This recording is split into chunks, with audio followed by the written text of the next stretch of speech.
নমস্কার, ডিজিটালে জনতার দরবার নিউজ 18 বাংলায় ফেসবুক এবং ইউটিউব লাইভ। আমি অয়ন, আপনাদের জানাই স্বাগত। গত কয়েকদিন ধরে এই আরজি কর নিয়ে তর্ক বিতর্ক, রাজনৈতিক ঝগড়া ঝাঁটি সমস্ত কিছু হচ্ছে, কিন্তু আসল কালকে যেটা প্রশ্ন রেখেছিলাম, জাস্টিস না পলিটিক্স, কোনটা আগে দরকার? বিচার চাই তো আমাদের, বিচার তো প্রয়োজন। এইরকম একটা ঘটনা ঘটে গেল, তার দোষীদের দৃষ্টান্তমূলক শাস্তি তো প্রয়োজন। আরজি করের এই ঘটনায় সিবিআই তদন্ত আজকে 17 দিনে পড়ল। কালকে বিজেপি নেতারা বাধ্য হলেন মুখ খুলতে যে সিবিআই নাটক করা বন্ধ করুন, একটা কনক্লুশনে আসুন। কেন সিবিআই কনক্লুশনে আসতে পারছে না? যারা আন্দোলন করছেন, যারা আজও রাস্তায় আছেন, তারা কি হতাশ? 17 দিন তারাও তো চেয়েছিলেন, আবার আমরাও মনে করেছিলাম যে সিবিআই দিলে পরে হয়তো অনেকটাই আমরা দ্রুত বিচার পাব। এই মুহূর্তে আমরা আজকে কোনো পলিটিক্যাল লিডার বা পলিটিক্যাল মুখপাত্রদের রাখছি না। এই মুহূর্তে যার সঙ্গে পরিচয় করিয়ে দেব তিনি হচ্ছেন অভিনেত্রী, এবং তাকে প্রতিবাদী মুখ হিসেবে এই ঘটনার, পলিটিক্যাল নয়, প্রতিবাদী মুখ হিসেবে আমরা প্রতিদিন রাস্তায় নামতে দেখছি। তিনি হচ্ছেন অভিনেত্রী মোকসা, এবং আমার সঙ্গে রয়েছেন সাহিত্যিক বিনোদ ঘোষাল। আর কিছুক্ষণের মধ্যে আশা করি অবসরপ্রাপ্ত পুলিশ কর্তা অরিন্দম আচার্য তিনি এসে পৌঁছবেন, আমার সঙ্গে জয়েন করবেন। আজকে আমি একটা তথ্য দিই বিনোদ এবং মোকসার জন্য। আজকে একটা তথ্য দিই, সেটা হচ্ছে যে সিবিআই নির্যাতিতার আজ সমস্ত সহকর্মী চিকিৎসকদের সিবিআই তলব করেছে। এখনো পর্যন্ত এই কয়েকদিনে প্রায় 70 জনের বয়ান নিয়েছে সিবিআই, যারা ঘটনার দিন, ঘটনার আগে ও পরে ছিলেন, সারাক্ষণের সঙ্গী হিসেবে যারা কাজ করতেন, সেই সব কর্মীদের তলব করেছে সিবিআই। এই কয়েকদিনে প্রায় 70 জন সাক্ষীর বয়ান নিয়েছে সিবিআই। বলা হচ্ছে সিবিআই এর কাছে বয়ানই হলো মূল হাতিয়ার। রহস্য জট খুলতে হাসপাতালের সহকর্মীদের বয়ান ও কর্তৃপক্ষদের বয়ানে ফারাকি সব থেকে বড় অস্ত্র সিবিআই। এ তো কথার কথা। মোকসা, কোথাও কি হতাশ? তুমি হতাশ? এই 20 দিনের ওপর হয়ে গেল, প্রতিদিন মানুষ মিছিল করছে, সাধারণ মানুষ আর কি জানে। যখনই একটা কিছু আলোর রোশনি দেখতে পাচ্ছে, এই যে কিছুদিন আগে একটা ভিডিও ভাইরাল হলো, যেদিনই ভিডিও ভাইরাল হলো তার পরের দিনই এই একটা ছাত্র দেখলাম, সমাজের একটা দেখলাম। যখনই আমরা কিছু দেখতে চাইছি পরের দিনই একটা অন্য টিভি, যখন টিভি খুলে আমরা দেখতে চাইছি যে এরপরে কি হলো, তখনই অন্য কিছু দেখতে পাচ্ছি। এই গতকাল থেকে দেখলাম যে ওই 3টে ফোন কলস। এবার এই ফোন কলস গুলো তো আমরা প্রথম দিন থেকেই শুনতে পাচ্ছি। নির্যাতিতার বাবা মা, অভয়ার বাবা মা তো এই কথাগুলো ফার্স্ট ডে থেকেই বলে যাচ্ছে। এবার তখন আমাদের প্রশ্ন প্রশ্ন কিন্তু উত্তরটা যখন ওরা ভাইরাল করলো, মানে যখন মিডিয়াতে ওরা এক্সপোজ করলো, তখন আমরা এটাকে মানে আচ্ছা এটা হতে পারে। দেখতে পেলাম। এত এত বড় একটা ঘটনা, এত দিন লাগলো। মানে মাননীয় প্রেসিডেন্টকে মানে এত দিন বাদে এর এবার একটা বিচার চাই। মানে এটা করতে করতে দেখছি প্রতিদিন প্রতিনিয়ত একটা করে অভয়া, একটা দুটো ঘটনা আমরা জানতে পাচ্ছি। কতগুলো, তার মানে গ্রামের অবস্থা কি? আমি অনেককে বলতে শুনছি যে এরকম বলছে তারা, দে আর গেটিং থ্রেট যে বেশি করবে তো আরজিকর হবে। মানে it has set an example now, শুধু আমাদের রাজ্যে না, বাইরেও। এবার তুমি যখন দেখো, তুমি এই কথা বললে, তো তুমি এই কথা বললে, আমি বলবো একদম মিলে যাচ্ছে তোমার কথার সঙ্গে। অরিন্দম আচার্য চলে এসছেন, আমি একটু পরিচয় করিয়ে দিই আপনাদের সঙ্গে। অবসরপ্রাপ্ত পুলিশ কর্তা অরিন্দম আচার্য। আমি আসবো, আমি মোকসার যে কথাটা মোকসা বললেন এইখানেই দেখাবো। দেখো, আজকে আরজি কর নিয়ে এত প্রতিবাদ, রাত দখল, হাজার হাজার লক্ষ লক্ষ মহিলা রাজ্যে তারা রাস্তায় নামলেন, কিন্তু দুষ্কৃতীদের কোনো পরিবর্তন নেই। কারা দুষ্কৃতী? অনেক ক্ষেত্রে পার্টির লোকেরা। কোন পার্টি? বিজেপিরও। কালকে ঘটনা দেখাবো। কালকের ঘটনা, আয়া রেখেছিলেন ওই ভদ্রলোক, ভদ্রলোক বলতেও এখন মুখে বাঁধে, যাই হোক আমাদের বলতেই হবে। আয়া রেখেছিলেন মা বাবার জন্য। আয়া এসেছিল টালিগঞ্জ থেকে। কোথায়? একেবারে উত্তর 24 পরগনায়, পানিহাটিতে, সোদপুর পানিহাটিতে। সেই আয়াকে, রাত হয়ে গেছে, আয়াকে বলা হলো যে তুমি ভাই আমাদের ঘরেই থেকে যাও, আবার বিপদ বাড়বে রাত্রিবেলা, বুঝতেই পারছো। রক্ষকই ভক্ষক হয়ে উঠল সেই বিজেপি নেতা। দেখুন।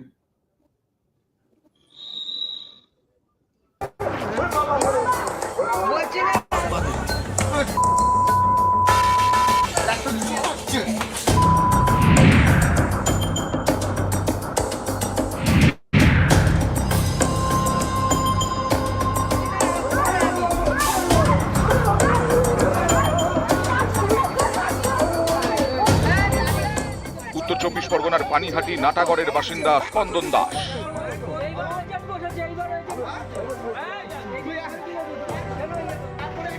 তিনি বিজেপির একজন সক্রিয় কর্মী, এবার লোকসভা ভোটেও এজেন্ট বসেছিল সারদাপল্লী বুথে। এনার নাম হচ্ছে স্পন্দন দাস। বিজেপির এই বুথ এজেন্টের বিরুদ্ধেই যৌন নির্যাতনের অভিযোগ টালিগঞ্জের তরুণীর। তিনি আয়ার কাজ করেন। তরুণীর দাবি, বৃদ্ধ মা বাবাকে দেখাশোনা করতে হবে। বুধবার এই কথা বলে তাকে বাড়িতে নিয়ে যান স্পন্দন। কাজের কথা বলতে বলতে রাত হয়ে যায়। তখন স্পন্দন নাকি বলেন, রাতে এখানেই থেকে যাও, সকালে বাড়ি যেও। অভিযোগ, এরপরে রাত বাড়তেই তরুণীর শ্লীলতাহানি করেন বিজেপির বুথ এজেন্ট। তারপর যৌন নির্যাতন। তরুণীর দাবি, রাত ভর অত্যাচারের পরে ভোরে সুযোগ পেয়ে তিনি পালান। স্থানীয় একজনের বাড়িতে আশ্রয় চান, তাদের সব জানান। অভিযোগ, সেখানেও পৌঁছে যান স্পন্দন। লুকিয়ে লুকিয়ে ফটো তুলেছি আমি, তো ওটা জানার পর উনি আমার ফোনটা, এই ব্যাগ, আরো একটা ব্যাগ আছে, উনি নিয়ে নিয়েছে। ঘরের দরজা পুরো লক করে দিয়েছিল কি দিয়ে কিটা অন্য জায়গায় রেখে দিয়েছিল। কোনো ক্রমে দেখি একটা দরজা খোলা আছে, আমি ওনার ব্যাগটা কোনো রকমে ছিনিয়ে নিয়ে আমি দরজা খুলে পালিয়ে এসে পাশের কারোর একজনের বাড়িতে আমি উঠেছিলাম। আমি বেরিয়েছি, উনি ঠিক বাইকে করে আমার পিছন পিছন এসছে আমাকে ধরবে। আমি আর ভয়তে বেরোতে পারিনি। তরুণীর চিৎকার চেঁচামেচিতে অনেকে জড়ো হয়ে যান। তখন পালানোর চেষ্টা করেন বিজেপির বুথ এজেন্ট বলে পরিচিত স্পন্দন দাস। তাড়া করে স্পন্দনকে ধরে ফেলেন স্থানীয়রা। তারপর গণপিটুনি।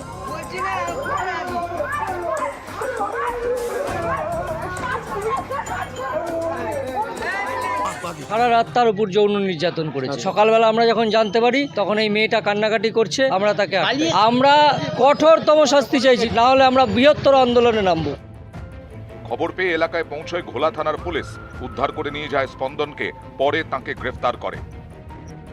স্পন্দন দাস আমি তো সেইভাবে কাউকে চিনি না। আমি নিজে পানিহাটিতে দল আমাকে দায়িত্ব দিয়েছিল।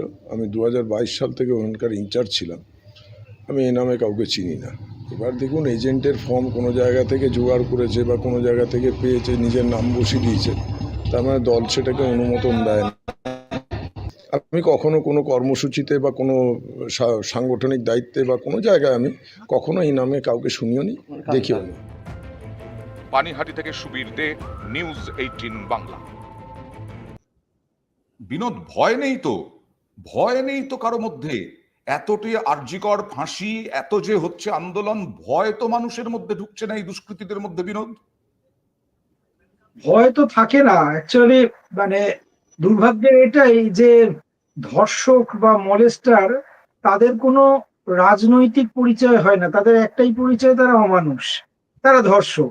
এবং রাজনীতির অয়ন্দা মজা হচ্ছে কি, এই একটু আগেই আমি মানে তোমার প্রতিবেদন থেকে একটা জিনিস ভাবছিলাম, যে কোনো দল নির্বিশেষে যখন তাদের দলের কেউ একজন কোনো অপরাধে ধরা পড়ে, সঙ্গে সঙ্গে দলের যারা অন্যান্য নেতা মন্ত্রী তারা বলেন, ও তো আমাদের সঙ্গে নয়, ওকে তো আমি চিনি না। মানে আমার হাত অন্যায় করেছে, আমি তো অন্যায় করিনি। আমার পা অন্যায় করেছে, আমি তো অন্যায় করিনি। আরে সবটা মিলিয়েই তো তুই রে ভাই, তোর আমিটা কোনটা, তোর অঙ্গ প্রত্যঙ্গ মিলিয়েই তো তুই। সঙ্গে সঙ্গে ওকে আমি চিনি না, ও আমাদের কেউ না। হ্যাঁ, হয়তো ছবি থাকতে পারে, কিন্তু সমস্যা যেটা হচ্ছে, এই যে বিজেপি নেতা যাকে পিটিয়ে মারছে, এটা তো কোনো সমাধান হতে পারে না। জনগণ কেন আইন হাতে নিচ্ছে? এটা তো কোনো সুস্থ সমাজের লক্ষণ হতে পারে না যে তাকে পিটিয়ে মেরে দাও। আজকে তো আমাদের সকলের ইচ্ছে যে 9ই আগস্ট যে ঘটনাটা ঘটেছে, সে অপরাধীদের আমরা পাই। ওই যে একটা ফেসবুকে লেখাও বেরোচ্ছে যে যেটা সিবিআই 20 দিনে পারেনি, আমরা 20 সেকেন্ডে করে দেবো। কিন্তু সেটা তো কোনো সভ্য সমাজের নিদর্শন হতে পারে না। সেটা তো ভয়ঙ্কর একটা নৈরাজ্য তৈরি হবে। কিন্তু আমাদের জনগণের ধৈর্যের পরীক্ষা আর কতদিন নেওয়া হবে? সেটাই তো কতদিন বলছি, নেওয়া হবে? ট্রায়াল তো দেখছি সোশ্যাল মিডিয়াতে হচ্ছে, আজ একটা ভিডিও ভাইরাল হচ্ছে, কাল শুনছি ফেক। আমাদের তো একটা লিমিট আছে ধৈর্য রাখবার, অয়নদা। আর কতদিন ধৈর্য রাখবো আমরা? কতদিন মোকসার কাছে আসবো এই নিয়ে। মোকসা, আমি পাড়ায় এই আরজি করের ঘটনা ঘটার পরে আমার কাছে জানতে চায় যেন আমি সিবিআই কর্তা, আমার কাছে জানতে চায় দাদা কিছু হলো, সিবিআই কিছু করতে পারলো? আমি বললাম না, আমি নিজেই হতাশ এখনো পর্যন্ত। আপনারাও তো চেয়েছিলেন সিবিআই। মোকসা, এখান থেকে এই যে বলা হচ্ছে না আইন কেন নিজের হাতে তুলে নেবে, এক একজন মানুষ তারা বলছেন এদেরকে পিটিয়ে মেরে ফেলা উচিত, কি বলবে? আর দেখুন, আমরা প্রতিনিয়ত আমার যেটা মনে হচ্ছে এখন দেশ, বা স্পেশালি আমি এখন আমার রাজ্য নিয়ে কথা বলছি, আগে নিজের জায়গা নিয়ে কথা বলি, তারপরে পাশের বাড়ি নিয়ে কথা বলছি। আমাদের এখন রাজ্যের যে অবস্থা, আইন অলরেডি হাতে নিয়ে নিয়েছি। আপনি ভাবুন না, এর যেভাবে মারপিট হচ্ছে, এই যে র্যালির নাম করে, এই যে দুদিন পর পর ছাত্রদের নাম করে অলরেডি যেভাবে এটা তো অলরেডি আইন হাতে নিয়ে নিয়েছি। এবার আমাদের সাধারণ মানুষের কি মনে হচ্ছে, আমরা যদি এই সেম জিনিসটা গিয়ে যারা অ্যাকিউজড তাদেরকে গিয়ে একদম ব্রড ডে লাইটে যদি মারতে পারি, তাহলে মনে হয় we will set another example. এটা কোথাও না কোথাও গিয়ে আমাদের একটা মানে কোথাও একটা কনসিয়াস সাবকনসিয়াস আমারও সেটাই আছে। কিন্তু মানে এখন হাতের সামনে হয়তো এই যে আমি একটা উদাহরণ দিচ্ছি। এই অসমে একজন ধর্ষক, তাকে দেখা গেল কি যখন পুলিশ নিয়ে যাচ্ছিল তখন সে পালিয়ে যাওয়ার চেষ্টা করেছে, এবং পালিয়ে যাওয়ার চেষ্টা করে পুকুরে ঝাঁপ দিয়েছে, হাত কড়া পড়া ছিল বলে মরে গেছে। অনেকেই বলছেন বাহ, এটা কিন্তু যেহেতু মানে আমি বলছি বিজেপির সরকার আছে, হেমন্ত বিশ্ব শর্মার সরকার, তাই তাকে মেরে ফেলেছে, এটাই হওয়া উচিত, এরকম বলছে অনেকে। এবার দেখুন, মানুষ তো যখন দেখতে পাচ্ছে যে কোথাও না কোথাও কি আমরা এরকম অনেক কেলেঙ্কারি দেখেছি, অনেক, এই বাংলার তো একটা কেলেঙ্কারি না, সাধারণ মানুষ তো পাগল হয়ে গেছে। যারা ওয়ান অফ দ্য, এই যে এত চিটফান্ড হলো, যেখানে এত শয়ে এরকম অভয়দের হারিয়েছি আমরা, আমি এটাও কাইন্ড অফ সোসাইটাল রেপ। আমি রেপকে খালি এভাবে, আমি তো রেপকে এভাবে দেখি, আমি একটা সাইকোলজি স্টুডেন্ট, আমি রেপকে এটাও একটা সোসাইটাল রেপ, একটা crime is also a rape is also a crime.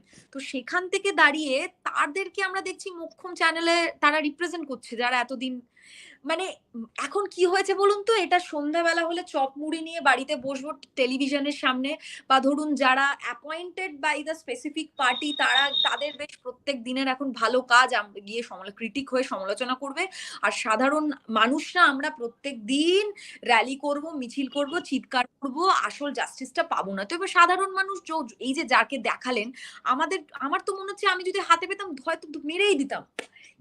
একটা চর তো পড়তোই, একেবারেই তাই। একমাত্র এখন দাবি হচ্ছে এই সিস্টেমটা বদলা, একটা সরকারি জায়গায় এরকম হয়েছে, এইটা যদি আমরা এক্সাম্পল সেট করতে পারি না। আপনি একটা কথা বলুন না, যে সিবিআই এত কথা বলছে, এটা একটা প্রত্যেক দিন সুন্দর চুল আজরে উনি যাচ্ছেন, কথা বলছেন, একদম 10 ঘন্টা করে যাচ্ছেন, বোধহয় নিয়মিত আরজি করেও যেতেন না, যত নিয়মিত তিনি সিজিও কমপ্লেক্সে যাচ্ছেন 10 ঘন্টা করে হাজিরা দিচ্ছেন, হাজিরা দিয়ে আবার রাত্রিবেলা ফিরে আসছেন। কি ঘটছে ভেতরে আমরা কেউ জানতে পারছি না, সিবিআইও জানাতে পারছে না। এই যে তুমি যেটা বললে মোকসা, কিছু কালকেই যে ভাইরাল অডিও হয়েছে, সেই ভাইরাল অডিওর কথোপকথনটা একটু দেখাই। ভাইরাল অডিওতে বলা হচ্ছে অ্যাসিস্ট্যান্ট সুপার মহিলা পরিচয় দিয়ে বলছেন, এবং তার কণ্ঠস্বর, অনেকে বলছেন এটা ফেক, আমরা জানি না, এটা নিয়েও তদন্ত করুক সিবিআই। দেখুন আগে। ওর একটু শরীরটা খারাপ হয়েছে, আপনারা কি একটু আসতে পারবেন ইমিডিয়েট? কেন, খুব অবস্থা খারাপ? খুব অবস্থা খারাপ, হ্যাঁ খুব অবস্থা খারাপ, একটু তাড়াতাড়ি চলে আসুন। কি হয়েছে না সেটা বলো না। ওটা তো ডাক্তার বলবে, আপনি একটু তাড়াতাড়ি চলে আসুন এখানে। আপনি কে বলছেন বলুন তো? আমি অ্যাসিস্ট্যান্ট সুপার বলছি, আমি ডাক্তার বলছি না। উনি সুসাইড করেছেন হয়তো, বা কিছু মারা গেছেন। অ্যাসিস্ট্যান্ট সুপার পরিচয় দিয়ে ফোন করা হয় আরজি করের ডাক্তারি পড়ুয়ার বাড়িতে। প্রথমে বলা হয় শরীর খারাপ, তারপরে অবস্থা খারাপ, শেষমেশ বলা হয় আত্মহত্যা। এই অডিও ভাইরাল, যা শুনে অনেকেরই প্রশ্ন, ডাক্তারি পড়ুয়ার মৃত্যুর খবরেও কি তাহলে ষড়যন্ত্র?